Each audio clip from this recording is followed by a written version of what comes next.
Good morning, good afternoon, good evening, and whatever time it may be in which you ingratiate us and listen to the thoughts that we've conjured up this morning.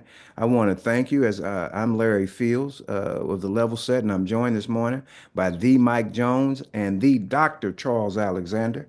And we want to talk a little geopolitics this morning. Many of you all that have began or that have ended your news fast saw this week geopolitics at play in the White House. And we are not here to cast aspersions nor opinions on anyone, but we would like to talk about what you saw and the background on that.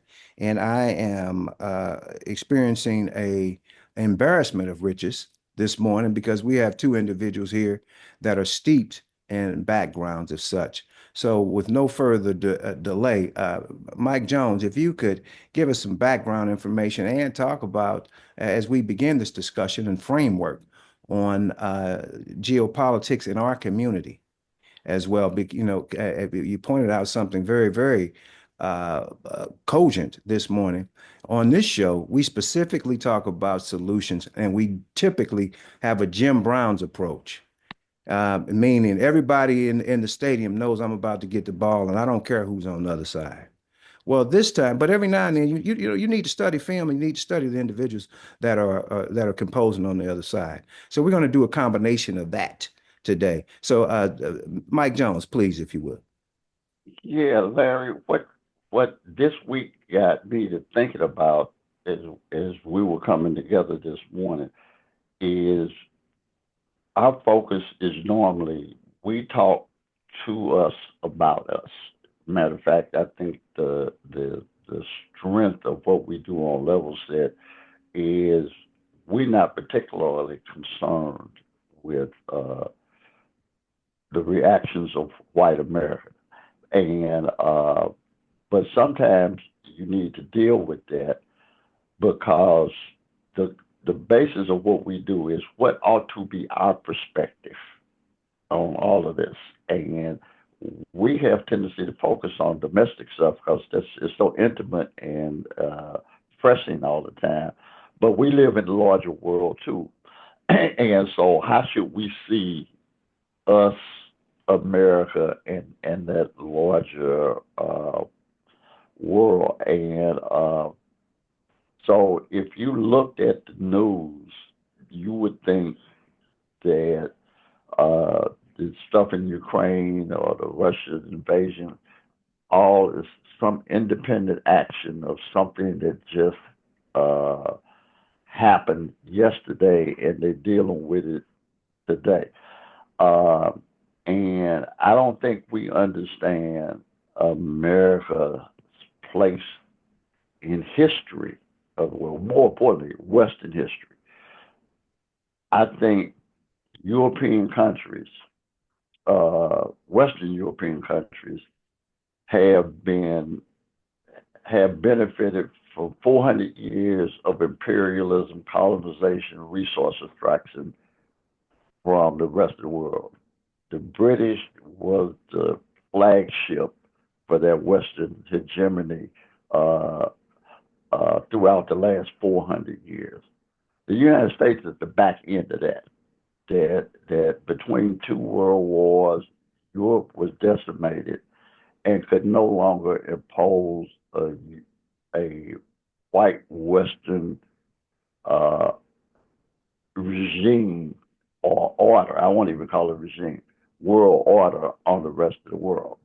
And because of those results of those two world wars, the rest of the world was emerging and asserting itself and taking up space. The role that the United States played, only because it was the white nation that was least damaged by World War One and World War Two, was to become that policeman and to try to maintain that world order. And those Europeans saw the Russians who were not totally European. They got an interesting history that's part European, part Asian. And and by extension, the Chinese became the adversaries of America. And a lot of these back and forth things are really uh, issues between white folks about control. Charles in the green room made an interesting observation. Uh, he said, a fight between Russia and the United States is a fight between two drug dealers about controlling corners. And we in the policy business, so we ain't really got a dog in that fight. That ain't our hustle. That's their hustle. And When you say we just then, who are you talking I'm about? talking about Black Americans. And Okay. now I could extend that to other people of color, but I'll let them speak for themselves. This is about how I'm thinking we should see the world. So the question then becomes: we know what we're looking at, but we don't always know what we see because we don't talk about it, and we need uh, a conversation about what's the what's the global perspective if you're black in America. Because if you are someplace else on the planet, your specific experience with Europe could be a little different. But I would suggest that if you are not white Western European Christian, you will have had a negative experience with white Western Christians for the last 400 years.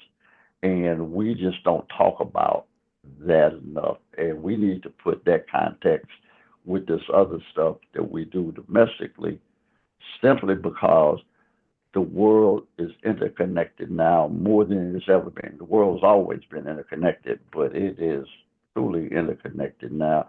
And you really can't separate how you're going to function. Put like this: if you run in the numbers while drug dealers are fighting and killing each other by corners, it's disruptive to your business. That's disruptive to your business. Ain't nothing you can do about it or should do about it, but you should be aware of it and understand that you really ain't got a dog in that fight. And if both of them ended up knocking each other off, hey, the world's probably a better place. Dr. Alexander. Agreed.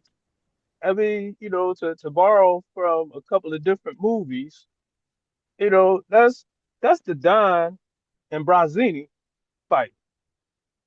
We rolling with the Queen. We run policy. That's our thing. But we're confused. And so we got a few different things going on here. Um,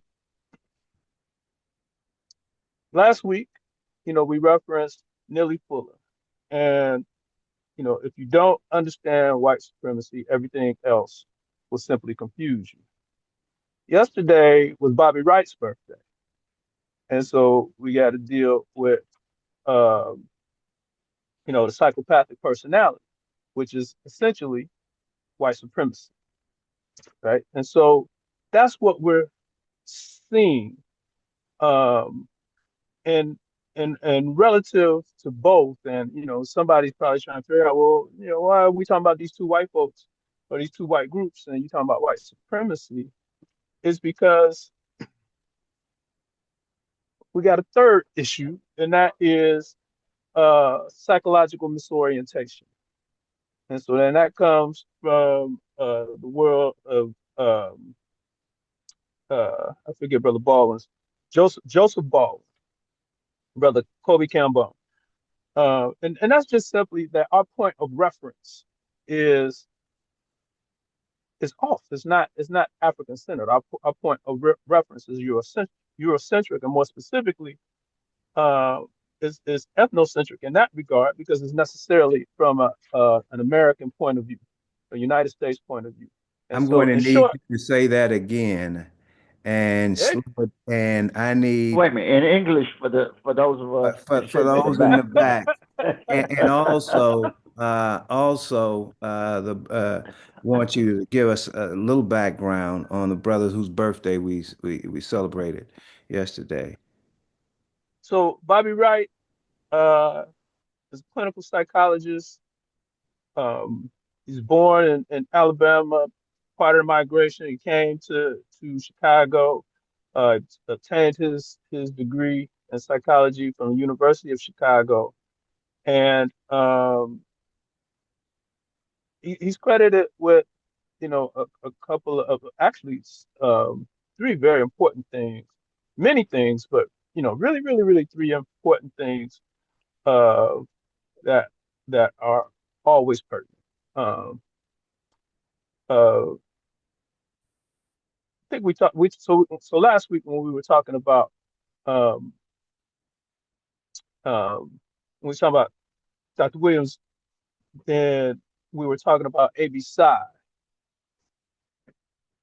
Bobby Wright was part of that next wave of heavy hitters in A.B. Psi.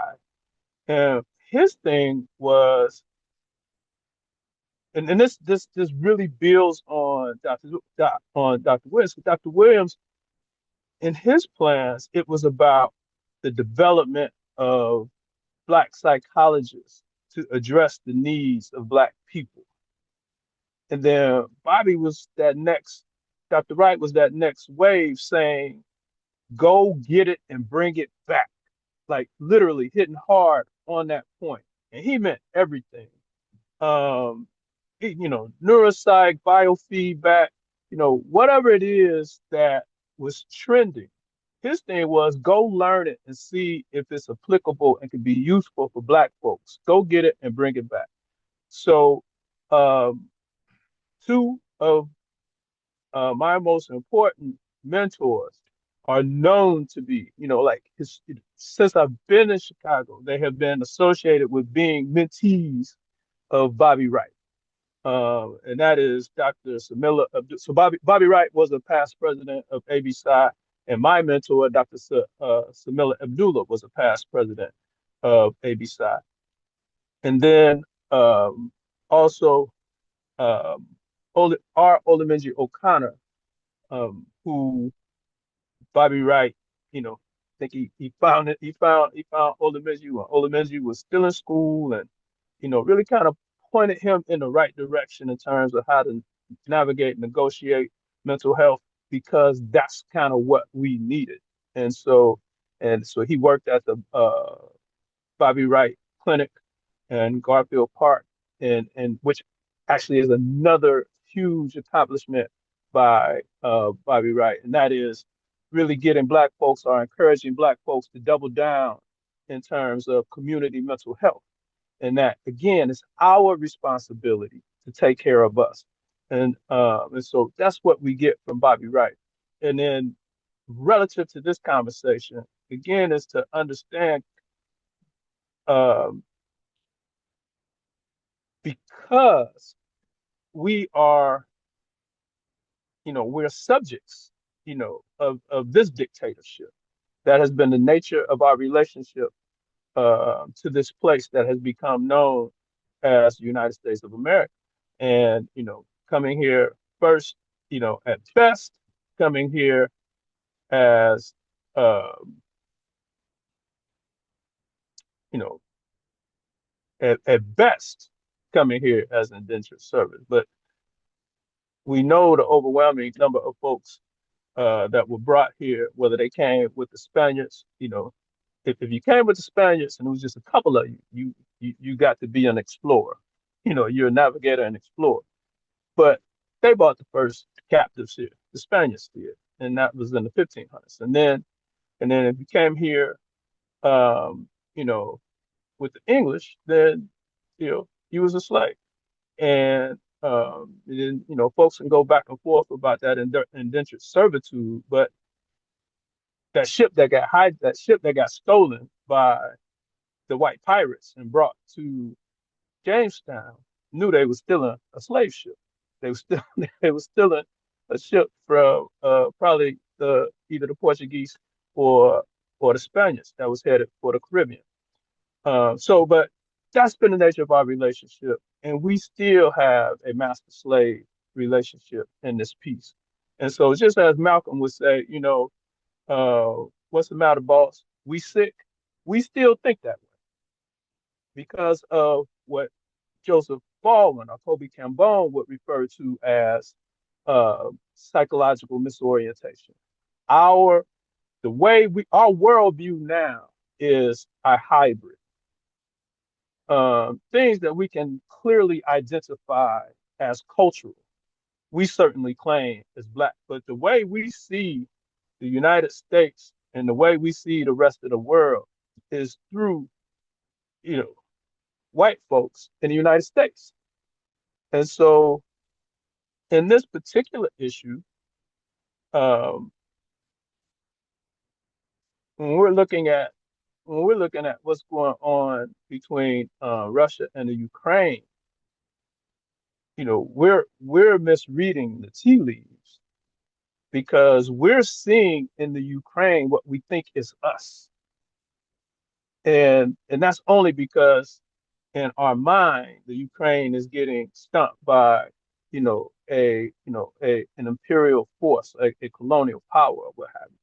But that's because we don't understand what we're looking at, and because we are by and large intentionally ignorant of international politics, we don't even understand what the nature of that fight is about. And and and because of that, we're vulnerable to propaganda. But that's where we have to look again at our entire understanding of history. And again, Attorney Fields, one of my favorite terms, pattern recognition, right? And Absolutely. so for me, and I'm gonna go a little, off real quick. So so we want to see in so first of all, we want to see in we being us. We want to see in the Ukraine. We want to see us, right? Secondly, because this predates this current clown. Secondly, we want to ride with Ukraine because we want to oppose this clown that's in office, right? And so we're vulnerable in our decision making because we care at all because these is white folks, and we're vulnerable because again we don't understand the historical geopolitics. And so the problem with the Ukraine relative to Russia is no different than the United States' alleged problem with supporting Haiti when it was ousting the French. So the Haitians asked the United States for help, and the United States said no because the United States could not afford to have a free African republic at its back door.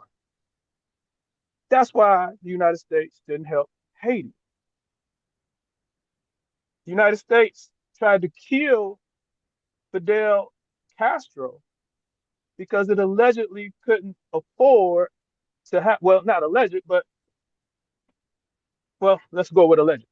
It allegedly couldn't afford to have communism, i.e., the USSR, Russia, at its back door. In the 80s, it killed Brother Maurice Bishop in Grenada because Bishop asked the United States for assistance in developing his country. The United States said no. So he started to work with Cuba and the USSR, and the United States killed him because they said he was bringing communism to his back door. And we go back to Patrice Lumumba. The United States killed him because when he came to the United States, they said no. So he went to Russia, and they said he was going to, you know, he's going to give, valuable assets, make valuable assets, mineral wealth available to Russia in this energy and arms race. So they killed him. And so we are thinking that many of us are thinking that's what we're looking at in in the Ukraine, particularly now. You throw in that piece about the mineral wealth that's in Ukraine, but it is not the same thing because in the Ukraine you actually have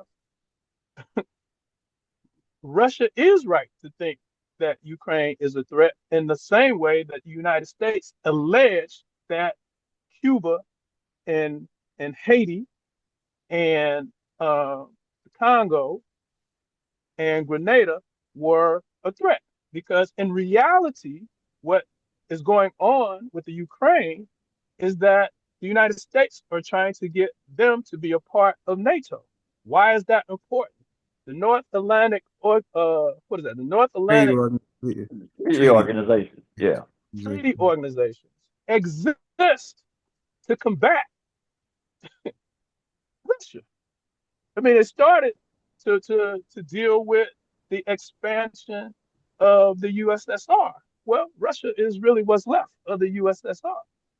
And so essentially, if NATO, if if if if if the Ukraine joins NATO, then you're literally bringing NATO, which exists to manage Russia, to Putin's back door. And he told them under no Don't do uncertain that. terms, Don't do that. if you bring Don't do me, that. if you do this, this is what's going to happen. He told them this, right? Now, the other thing that we don't know or that we don't understand, and part of the reason we don't understand is because, we struggle with this guy. We struggle with 44. And um, we have to figure out our relationship to Barack Obama. And it's hard for us to be critical of him because first black president. But in reality, he, like every other president, carries out the Edicts you know the edicts of the of the system empire. of the empire. Yeah, that's, pardon the interruption, but you said, Larry just said, use the word that I want to use, that the president of the United States is the chief executive. He's the emperor of the American empire. So it doesn't matter what his ethnicity is. Once you elevate to that level, he's not yours anymore. He's theirs. Okay. And Charles used a couple weeks ago, Charles said something about we celebrate when one of us does something, we all celebrate it as us. And that was a major achievement for him, marginal, if any, achievement for us. And then we want to read into that personal achievement some meaning for us. And it's little to none. And so you mentioned the psychological disorientation and the inability to comprehend a reality, which gets us confused in a lot of ways. I would like to ask you a question. One of the things that not bothered me, that I observed with the last 3-4 days about looking at the Ukraine stuff, and I hadn't watched any news since the election.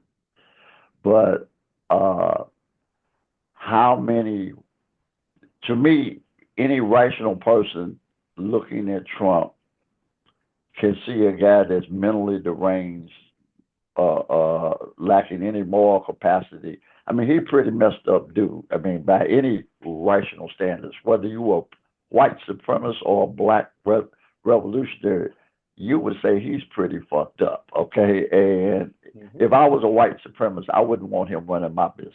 Okay, just from a rational standpoint. But I'm struck with how many white people have tendency in the media, in the mainstream media, establishment media, I'll use that term, to rationalize him in some way, to try to say, no, he ain't messed up. See, you got to understand this other stuff. And it got me to thinking that I wanted to ask you this as a clinical psychologist. It seems to me that us personally, white folks generally, have the same relationship with Trump or MAGA America as individuals who have a relationship with a dysfunctional or in a relationship with a dysfunctional person. Rather than separate from it, get away from it, you try to rationalize that it ain't, that it's not. Now Larry had uh, a great metaphor that everybody would understand, or analogy that everybody would understand. But I don't know if we're doing GP this morning since we're doing this on Sunday and not Saturday. But my Charles, I'd like for you to either using Larry's analogy or something else, explain how why we don't get it because we are in this dysfunctional relationship with white people, and we try to rationalize the absurd behavior that we're looking at rather than call it absurd and say we need to get the hell out of here. Even if we can't physically leave, we need to be emotionally and intellectually and culturally someplace else. And that's them. That ain't us. Or as Kendrick Lamar say, they ain't like us. Okay? And we got to learn to be okay with that. But go ahead. I'm sorry, my brother. And so, I mean, in short, I will, to start off that response for you, I'll use the metaphor that you introduced me to. We lions, they hyenas, Right. first and foremost. And we got to grow into that, right? We the kings, we ain't scavengers. They scavengers. And so, and it ain't no honor among them. They like literally thieves. Ain't no honor among thieves, right? So we struggle with that fundamental premise. We struggle with it for a couple of different reasons. Um, and that is, again, we still have,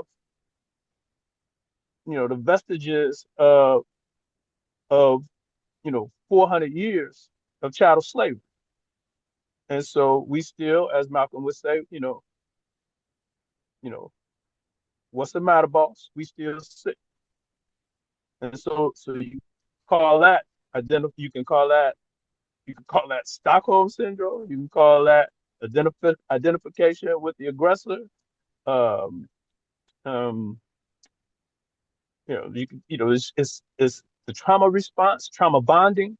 So for us, you could call it that. Similarly for white folks, you just got you got mad you still have identification with the aggressor, and then you also have just a mass denial, right? And projection, because the thing with them is that they've always, and it's almost white folks categorically, is that there's a degree to which we're their emotional surrogate. So Go explain that. I get what you just said, but you need to go. You need to That is dig a little a deeper on that. theme. yes, That is the theme that is inculcated through their entire hierarchy from baby to a 150-year-old male. That so please. and so And so in order to appreciate that emotional surrogate piece, then we also got to add projection, right? So we got denial and projection. That's what we're dealing with white folks. So in our, you know, hundreds of year relationship with white folks, there has not been a time where we have just randomly, you know, aggressed. We have not just randomly attacked white folks. Never.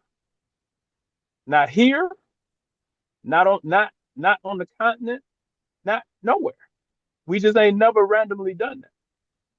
But they have not just done that to us. They've done it to wherever there are indigenous populations. This is what we do. I mean, this is what they do, which means that that's who they are.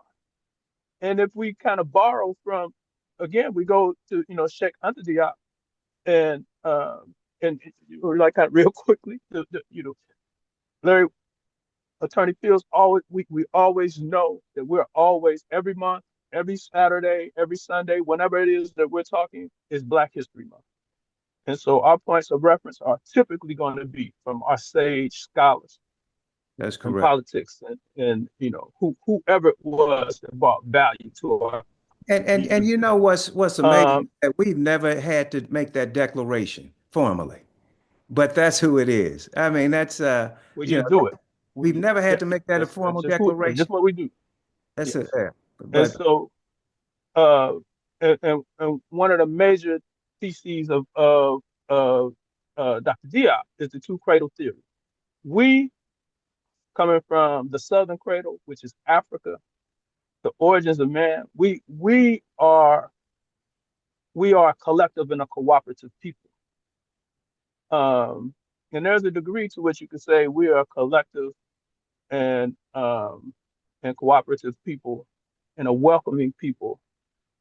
This was because not only are we cooperative, we're incorporative. Um, we like other people. We're willing to give other people the nod, almost to a fault, which is why we got this No, relationship we got to a fault. to a fault. This is to why a we got this fault, clearly relationship to a with white fault, folks, clearly right? to a fault. And so we come from the southern cradle. White folks are and let me throw some Nation of Islam on you. So the story that the nation gives you about Yaku and the creation of the white man, you know, the symbolism of it is crazy. At least it's crazy to me. But let's talk about the truth of it. So what happened in what we call Europe is that black folks, after successive uh, migrations from the continent into the world, got trapped in what we call Europe in a glacial period. And over a course of 20 to 40,000 years, we were demelanated because it was a process of adaptation and accommodation. Our melanated skin was preventing the production of vitamin D and other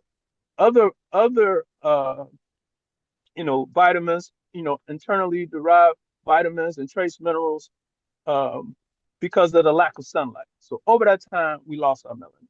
And so what emerged coming out of the glacial period was white folks, right? Now, the Nation of Islam has another story about that, but that's fundamentally, once you kind of deal with their symbolism and their actual myth, it's kind of true. And so coming out of that harsh climate where there is nothing, it's barren, you get a selfish and violent and militaristic person. Why? Because there's limited resources. And that's why we have a economic system that is kind of predicated on that. And even when there isn't a lack of resources, they create a lack of resources because that's how they relate to resources and other people, right? So that's how all of that stuff exists. And so they are a selfish individual people. We like to think that all white folks stick together. That is not true. Uh, and it, it is kind of amazing that for as hooked on gangster movies as we are, that we still think that all white folks stick together. So our favorite movie, you know, easily on any rating, a top two movie. At at worst, The Godfather is the second greatest movie ever. Otherwise, it's typically the number one. And it's all about what? White folks not getting along. And that's who they are. And that's what is going on in the Ukraine right now is white folks not getting along. Because in this scenario, um, the United States actually is Bazzini, and the Ukraine is Tattaglia, and Putin is the Don. And Tattaglia got to go because he's doing the bidding of Bazzini because he's bringing a threat and harm to the Russian border. We in the scenario are who we are, subjugated Negroes living living in the United States, siding with the aggressor. We don't have a fight in this. Now, if this was 1960s and we were doing conventional war, then we probably would have a fight in this, and we would probably be on the right side of it because we would be seeing a disproportionate number of black men going to fight in Ukraine, just like we saw a disproportionate number of black men going to Vietnam to fight that imperialistic war, in which we, the black community, in the main, were wrong there. I was going to Because say, Charles, again, we sided with the white folks. Go ahead, Mike I Jones. was going to say, literally having lived through that and being draft eligible, what was always interesting about that period of time is we opposed the war, and we were late to that. I mean, I'm gonna say young white kids, young white boys who didn't want their ass shot off. They were the anti-war movement. Okay, we came real, and it was really just about. I don't think this is worth dying about or killing nobody about, but mostly I don't think it's worth dying about. And we never got to the other side of the equation that the Vietnamese are in a just struggle. If there is a war criminal in this, it's the United States. It ain't United it States. ain't the Viet Cong or the North Vietnamese. Matter of fact, they ain't got no place to go. They already in Vietnam. They home. Okay, so but we in the aggregate, not obviously on the periphery, you had a black position that was pro Vietnam. It was pro liberation struggle of Vietnam, but that was not. We didn't identify unless you were. Uh, unless you were, I would say, if you were not a member of SNCC, the Black Panther Party, or empathetic to those movements, you didn't identify with the Vietnamese. You still identified with Americans, and you would be against the war because it wasn't good for America. It didn't have anything to do with the Vietnamese, and we get caught up in a lot of that.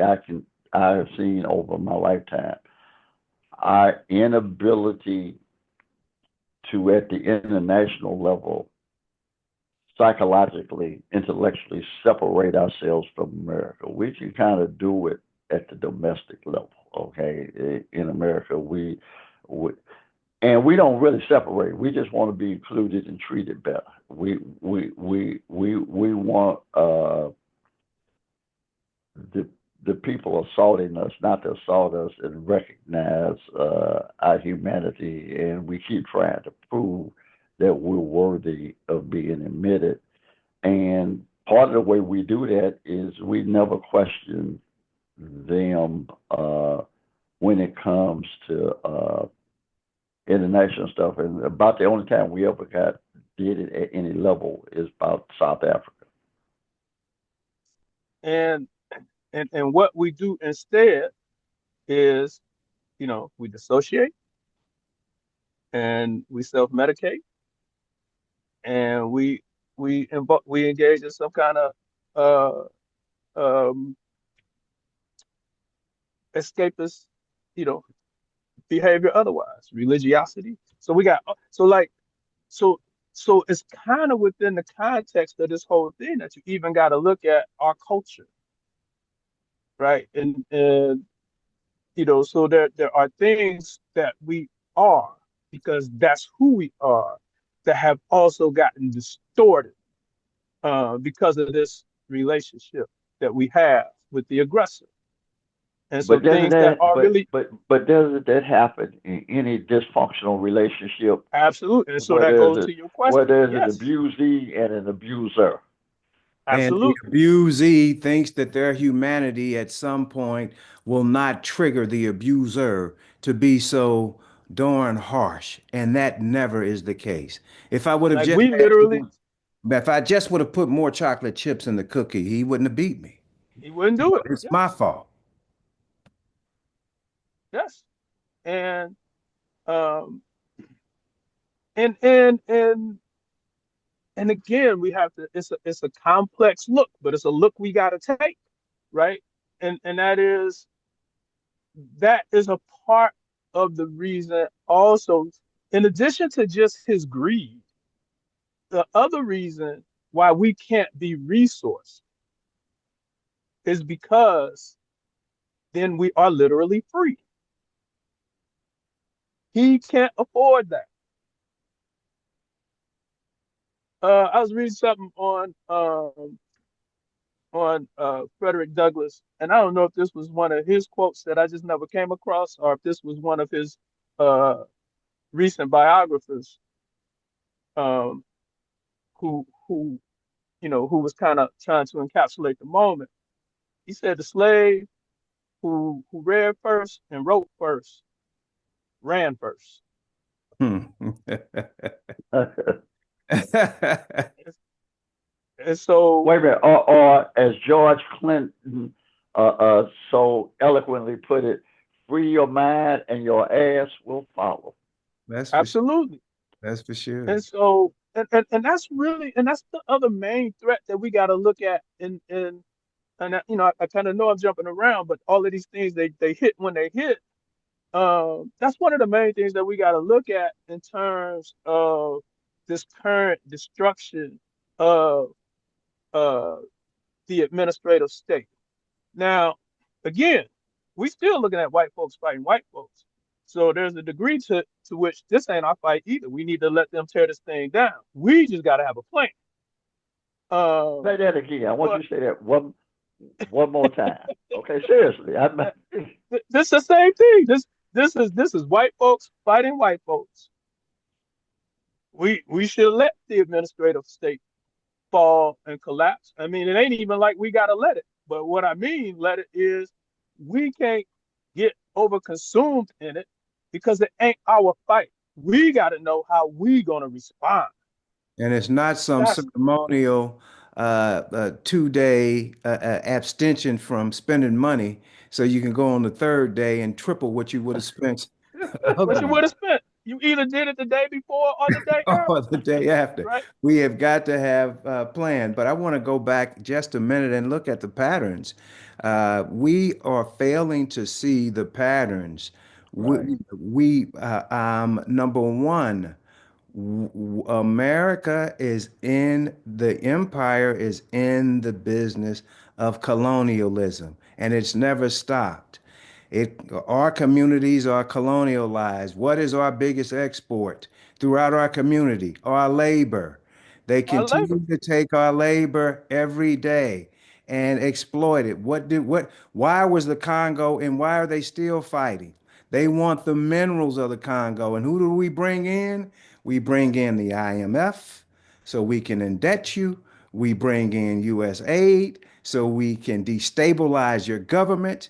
And we bring in, a number of other of our agencies to fund the rebel fights. And what do we do in the midst of the turmoil? We take the minerals so we can all have our beautiful phones.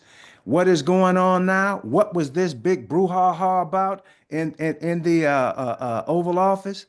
The money that we've given you, we want you to sign, based on the money we've given you, want you to sign this agreement giving us your precious minerals. And that's Look why I was at the likening it patterns. to the Congo, Larry. That point right I there, know because I it don't think was. we own it. I know Yes, it and we ain't was. on it. We Yes. are not. So it's the same thing. I was so happy to hear you say Congo, but I did, but I wasn't surprised. This is the exact same thing. We've got to pay attention. They have figured out what our minerals, our precious minerals are, and they're telling, who was it a couple of weeks ago that said, "You give me paper with your pictures on it, with your pictures on it, and I can't repay you with papers with pictures on it. I got to give you my minerals." That was an African Yep. king that said that a couple of weeks Oh ago. yeah, right. You sure did. I A remember couple that. of Right. weeks ago. Look at the patterns, folks. Yep. Look at them. Doc, go ahead. And these are the things we don't understand any of these dynamics. And so when we look at so Oh, Charles. when we look, go ahead. Yeah. Yeah. I want you to hold that you said we don't recognize, and the we you're talking about literally is just us as black people here in America. The rest of the world knows what's going on. The We're rest of the uh, world knows what's going on. us and average white people are the only people on the planet that ain't got a clue. But literally everybody else knows the history of the relationship, and when they're strong, they do what they can. When they're weak, they suffer what they must. That was what that that whole thing in the Oval Office was. And basically, he said, "Y'all can kiss my ass today." I mean, and the white reaction to that in America was, "Well, we need to try to put the relationship back together, and maybe they can make a counter offer, and people can go to." And you should be saying, if I had wanted to see anything, if he had slapped the shit out of Trump, that would have been the exclamation mark, and then left. So it's this rationalization, and that's what had me on it kind of not on here, but thinking this morning. Literally, no matter how absurd American behavior is, there is this attempt in the culture, even with people who disagree in theory, because they don't say he shouldn't have done it. They say he shouldn't have done it like that, and he should have done it some other way. But the objective of what he's trying to receive, just because he's ignorant and uncouth, he lacks the subtlety of a bull in a china shop. So that's what they're complaining about. They're not complaining but just why did you have to break out the China though? Because we was gonna use the China. So that to me is something we don't see enough. I mean, when I look at how we see the world, it's something you have alluded to this all morning, and that is we see the world through the lens of white Americans. No matter how much we talk about us in the world, we might as well be them, because when we look at the world, we see what they see. We don't see what everybody else in the world sees, and based on our experience in America, there's no way in hell we should be looking at the world the same way America looks at the world. Absolutely. We have to, we have to look at this as an opportunity to detach, right? Now And we say got to that figure part out what again the too. options Right. are. We got to figure this has to be an opportunity for us. We certainly got to figure it out, but we've been figuring it out. So I mean, that been the charge. So the charge ain't changed. We just got to take this opportunity to do what we allege, what some of us have been trying to do, right? But again, what it ain't is a 24-hour boycott, with no plan. Quick thing to the boycott. So let's say this shit works, right? So the boycott works.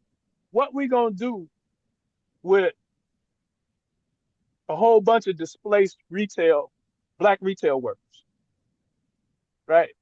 I mean, we ain't even thought that far out, but that's the kind of stuff that happens, right? So, you got, you you got these fake leaders who gonna use this demonstration to fundraise the same way the politicians use issues to fundraise.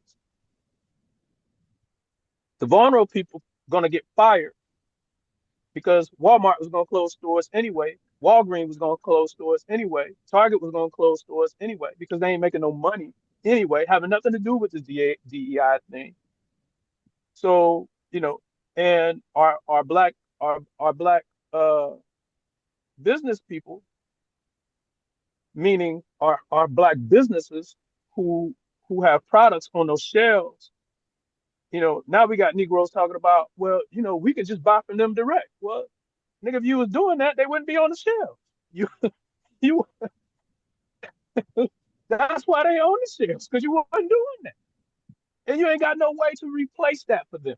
You ain't got no way. We ain't doing nothing at no high level in the supply chain space to sustain those black vendors who got product in those stores. But we ain't even There, thought about that. yeah, my favorite designer is your frat brother, out of DC, Everett Hall. And I can remember when I aspired to buy his wares, and things have evolved to the point where I represent Everett, and we talk probably once or twice a week. But Everett's biggest problem, he by far he makes the best product in his price range. Biggest problem back then and now, and I blame myself in part, distribution. It's distribution. We don't have a distribution chain set up anywhere. Then We don't have that's part of the and issue that with is our black farmers. and on top of Wait a that, minute. even recognize it when black folks were trying to do it. That's what Marcus Garvey's entire part was about: the setting up a Wait. distribution chain between Africa and America, and we're talking about sending And him the Caribbean. black folks back to Africa. Wait a minute. And We the man watched. clearly said we need to do exactly like Italian time, like there's a little Italy in every major city. There needs to be a little Africa in every major city, and we need to be doing business with everyone. But we fail to recognize things because we allow the narrative to be broadcast by individuals whose job it is to keep you subservient. Wait a minute. And a show that we all love, which I think is probably the greatest television in the history of television, The Wire. Yes, sir. Literally everybody misses Prop Joe and the Combine. Okay, that was maximizing distribution at the end of the day. That's what that was. Absolutely. So, Absolutely. but anyway, And Prop Joe's one of the statements that Prop Joe made that will resonate with me for the rest of my life is that uh, there is a crisis of leadership. And listen, ladies and gentlemen, we are going to conclude the show at this point. We wanted to delve into one topic, and we wanted to delve into it hard and heavy. And I think we've achieved that, Dr. Mike Jones. What do you think? well, I think I don't know how people feel about it, but I feel better. Okay. Well, that's important. Well, and that's all we need. And so until next time, we are going to challenge you to look at things critically and And broader, Larry, and it, broader. it's more than just your block, your neighborhood, your city. you live in the world, and That's you correct. have to have a world view A worldview. that encompasses the world and who you are in the world. And in basketball, I'm going to use, we haven't used a sports analogy today. I'm going to use one. Great basketball teams that press want you to see one thing, and that is the narrow point of view that traps you.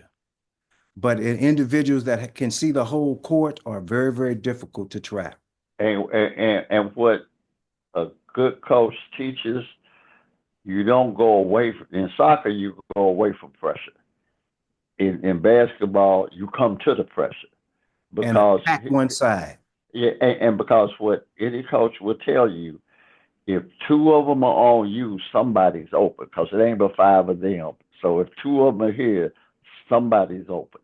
That's right. And if you know how to read the floor, you can destroy a press. It is it's a layup drill if you do it right.